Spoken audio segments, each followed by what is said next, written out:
उसकी जो आंखें हैं वो आसमान की तरफ हुई हुई थी।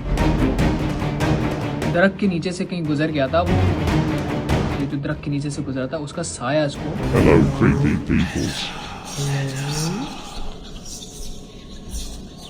अस्सलाम वालेकुम दोस्तों, उम्मीद करता हूँ आप लोग खैरियत से होंगे, ठीक ठाक होंगे। आज की जो हमारी वीडियो है वो चल के सुनते हैं और फैसला करते हैं कि क्या ये झूठ है या वाकई में एक डरावना किस्सा है।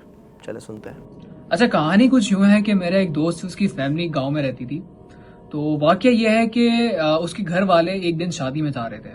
तो शादी में जाने के लिए उसके घर वालों ने उनको कहा कि भाई तुम लोग नानी के घर रह जाओ। नानी का घर उनके गांव के करीब ही था। तो वो नानी के घर एक दिन स्टे किया क्योंकि उनके घर वालों को शादी में जाना था। अच्छा, उस रात कुछ अजीबो गरीब वाकया हुआ उन बच्चों के साथ जो मेरे दोस्त हैं। हुआ कुछ यूँ कि गांव में आप लोगों को पता है अक्सर वॉशरूम नहीं होते, तो उनको खेतों वगैरह में जाना पड़ता है। तो उसकी जो छोटी बहन थी वो वॉशरूम करने बाहर गई है। तो उसको एक अजीबो गरीब मखलूक सी दिखी है बाहर। तो घर वालों को तो खैर पता नहीं था, वो तो शादी में गए हुए थे। जब वो बच्ची घर आई है वॉशरूम से होके, तो उसकी जो आंखें हैं वो आसमान की तरफ हुई हुई थी। यानी कि उसने कोई ऐसी खतरनाक चीज़ देखी उस रात, उसकी आंखें आसमान की तरफ हो गई। खैर बहुत दम दुरूद करवाया आसपास के इलाकों से और पता ये चला कि उसने उस रात कोई ऐसी मखलूक देखी है जिसकी वजह से उसके साथ ये वाकया पेश आया है। अच्छा, उसका इलाज काफ़ी चलता रहा, कुछ महीने तक उसका इलाज चलता रहा। अक्सर उसके साथ ये होता ये था कि वो सोते सोते जाग पड़ती थी। इसके अलावा भूख ज़्यादा लगना शुरू हो जाती थी उसको, और अजीबो गरीब हरकतें, हंसना और अजीबो गरीब हरकतें उसने शुरू कर दी थी। अच्छा, इसी तरह का एक और वाकया मेरे अपने एक कज़न है उसके साथ हुआ था।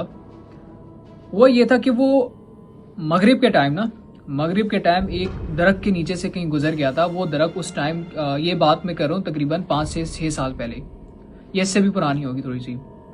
वो ये था कि वो मगरिब के टाइम एक दरख्त के नीचे से गुजरा। वो दरख्त कहा जाता है कि उस वक्त बहुत खतरनाक था, उसके नीचे काफ़ी असरात थे। लोगों का ये कहना था कि उस दरख्त के नीचे काफ़ी असरात हैं।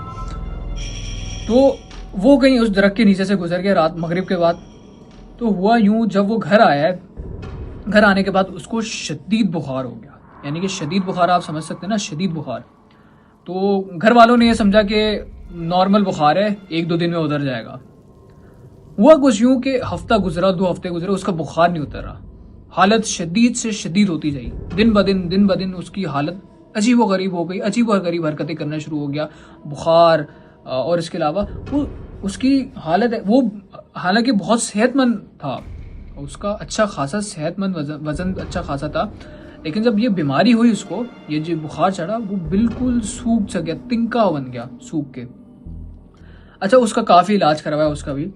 तो जब इलाज करवाया, रूहानी इलाज जो करवाया, उसके बाद पता चला कि उसको भी भाई इस चीज़ का साया जो है, ये जो दरख्त के नीचे से गुजरा था, उसका साया इसको कहीं अटैक कर गया है।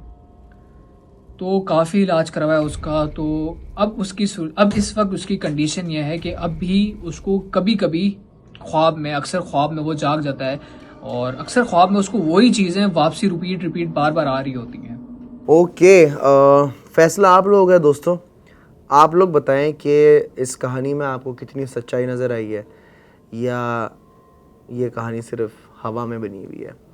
अगर आपके साथ कभी कोई डरावना वाक़या हुआ हो, कोई हॉरर इंसिडेंट हुआ हो, अल्लाह ना करे, तो स्क्रीन के ऊपर जो नंबर लिखा आ रहा है उस पर आप हमें वीडियो भेज सकते हैं। हम उन वीडियोस को इसी तरीके से प्ले करेंगे। अपना बहुत सारा ख्याल रखिएगा, दुआ में याद रखिएगा। पाकिस्तान जिंदाबाद। अल्लाह हाफ़िज़।